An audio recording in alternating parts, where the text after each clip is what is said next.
Hi and welcome to episode 10.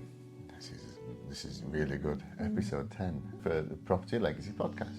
So today we're going to be talking about what's in the news for property investors in the UK, what changes have been happening through regulation changes with the government, but it can make a big difference to your investment plans for the next 12 months to 5 years, and there's a lot to talk about. Yes, really good. And there's a lot to learn as always. So we've been trying to figure out what we should really talk about. We think looking at things that are currently happening in the current climate in terms of property is really important. We are here to educate, so that is what we're going to be doing today, and it is episode 10, so we're on double digits now, and it is the final episode of our first season, so it's gone really quickly. We've had so much fun and we're really excited. We've got lots of incredible plans for season 2, which we will let you know about towards the end of our episode, so let's get into it. At the moment, there's a lot of talk in the news about regulation changes. So the private rental reform bill still hasn't been passed, still hasn't got a start date. This is where people are talking about Section 21 evictions being abolished and changes so that landlords have to be registered. Because at the moment, landlords don't need to be registered. They don't need to have any complaints procedures put in place, but all agents do. So in future, instead of it just being it looking like it's the agent's fault, in future that there will be a clear path to complain against bad landlords or bad quality of properties, that type of thing. So that'd be really good. That is really good, because we hear about it all the time, especially places like social media or just in general. I think sometimes being a landlord, a lot of people get tarred with the same brush. There are good landlords out there. We know a lot of them. We are good landlords, and it's important to know that people have that option as well, and actually something is going to be done. Because I think especially if you're a landlord under an estate agent, the estate agent will get the blame, and the estate agent is dealing with multiple different landlords on a day-to-day basis, so they're limited to what they can actually do in terms of complaints, whereas if you're going direct to the source, there's a lot more things that can be put into place. Yeah, from an agent's point of view, if you have a property that needs some maintenance and the landlord doesn't want to do it, there's nothing you can do to force the landlord to do that until it gets to a point where it starts to infringe on the regulations. So make sure it's up to standard for living in the UK. So you need to use the councils to kind of enforce things. But even then, some landlords will just refuse to make payments and do any changes. And that shouldn't really be the agent's fault. It's not their fault. They complain to the landlord just as much as the tenants do.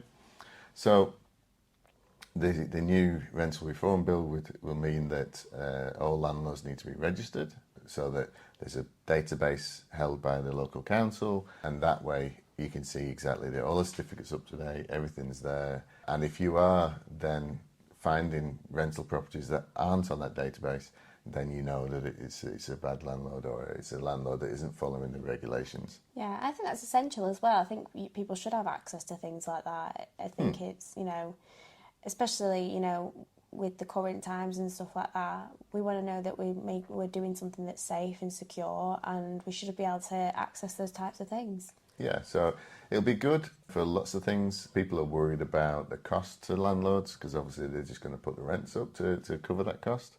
There will be an amount of costs involved. They'll have to be a member of a property ombudsman and things like that. So there could be costs and increases coming. But what it also means is the council can then actively fine landlords quite easily, because they have a database that shows when certificates run out or electric certificates run out, or whether they're compliant. So it'll be easy for the council to go to and fine people, which a lot of landlords are looking at that quite negatively. So there is a move to go from looking after residential property and actually have commercial property, because there's not as many regulations there. So there will be a change, which might then increase rentals because there's not as many on the market. Okay. So there are things happening that would be a benefit to tenants, but also a negative, because it could force landlords to sell up and just move out of property altogether. So that's something that could kind of backfire in the government. On the other side, the government is changing the way that leaseholders and their regulations so that leaseholders can actually buy the freehold of properties. So you tend to have leaseholds on new properties. Basically, that means that whoever built the new properties tend to own the ground, the freehold, and will charge every property a service charge or a surcharge every year, and get income for not actually doing anything because they just own the ground underneath the properties. Again, if you have an apartment in a block, it'll be a leasehold because there will be a freehold for the whole building owned by the landlord, and then everybody else having leaseholds. What that means is you never actually own that property.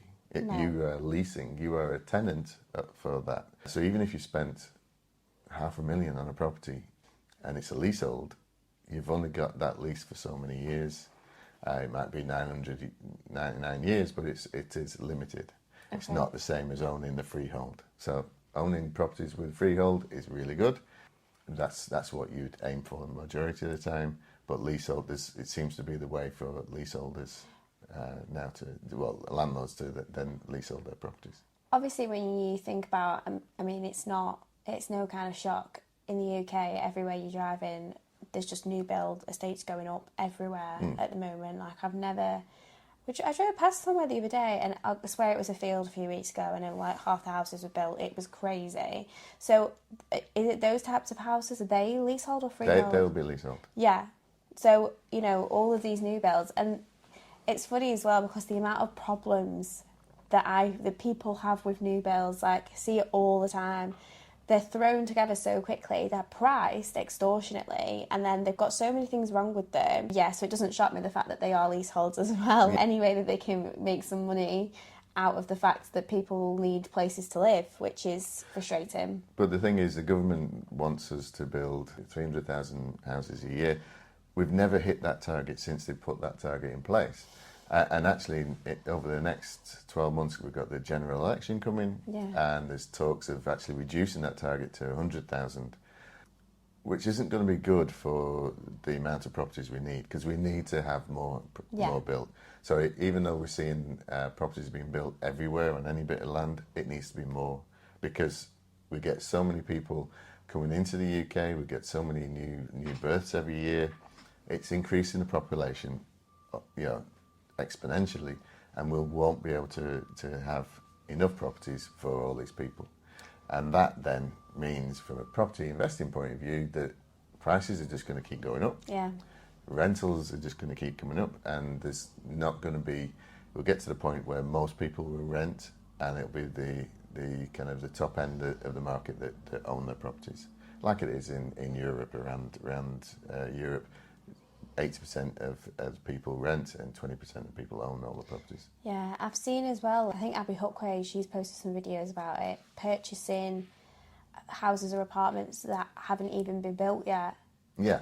So off-plan purchasing. Yeah. So that works quite well, mainly in the bigger cities. Yes. But when somebody is building properties, even houses for people to live in, you actually start marketing well before the first property is actually built. You'll have a plan, you'll have a set out, you'll know what type of property it is, you'll have a couple of properties to look around, but you are actually buying off plan. Yeah. So that is the cheapest point to do that, because when it's actually finished, you could actually buy it off plan and then sell it as soon as it's finished and earn 20 grand or 10 grand on that. Yeah. So it's just, you never actually live in the place, you just own it on paper and then you sell it on, or it gives you a way to buy now and pay later, effectively, because you put deposit down and then you've got a structured payment plan to actually get to that point, and it can take 2 years for that building to be built. Yeah. So it's quite long-term thinking, but it's a cheaper way. If you then go and buy that apartment or buy that house once it's built, it'll cost more. Okay. And what is the current update in terms of interest rates? There's a lot of talk in the media about interest rates and the panic, and again with cost of living crisis, it's something that people are always kind of talking about and worrying about. So where are we currently up to? So at the moment, the Bank of England has been holding the base rate steady for quite some time now. Not been much of a movement to reduce the interest rates.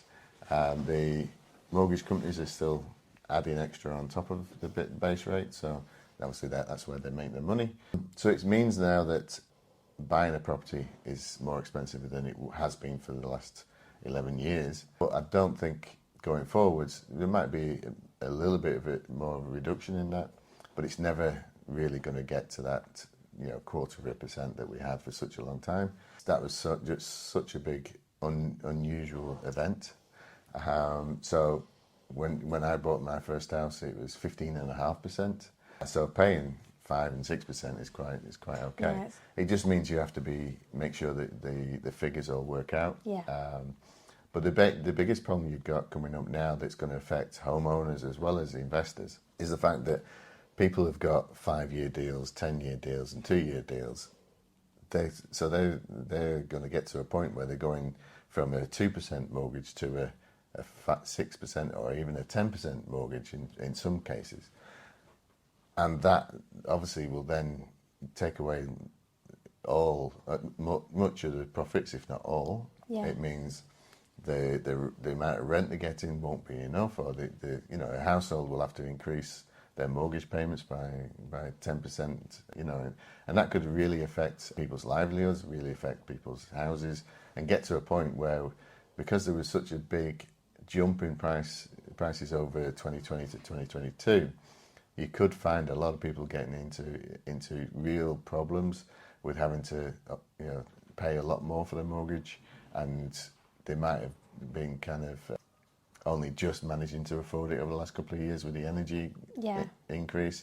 And so we could find that people start to get into trouble with mortgages and could get more mortgages being foreclosed and banks taking their properties back. So that could be a big real issue. It's a bit of a time bomb because all these properties, now 2 years ago. So if people have got a 5-year deal over the next 3 years, you could suddenly find that you're going from 2% to 10%. Yeah. And that could be really problems for families, but also for investors. Yeah, I don't even think about the investor side of things as well.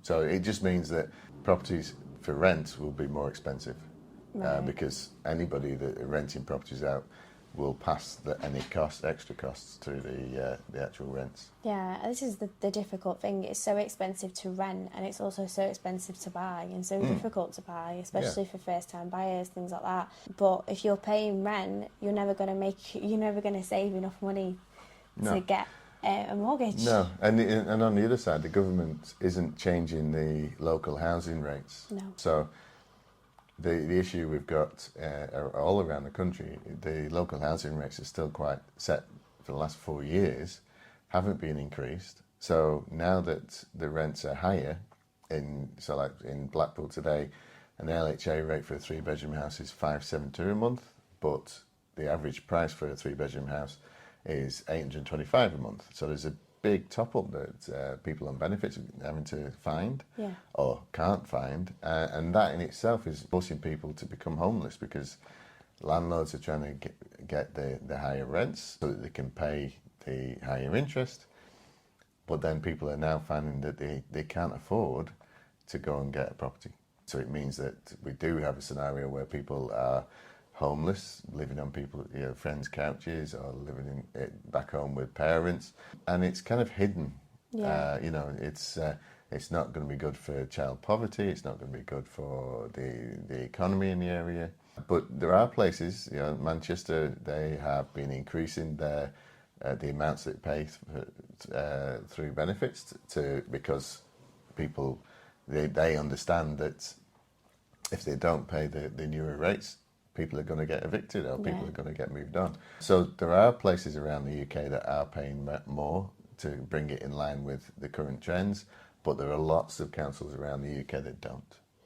And that's something that needs to be rectified. Yeah, definitely. But they keep talking about, we're going to increase things by 10%, but a 10% on 572 is still only £57.20. Yeah. It's not going to bring it to £825 a month. No. So effectively, people are going to get slightly bit more rent, but they still have a huge amount to find themselves. Definitely. And unfortunately, that means that it'll either means that people get into debt with rent, or they start taking it away from the money they put to one side for food, and people then start to struggle for looking after their family. Yeah.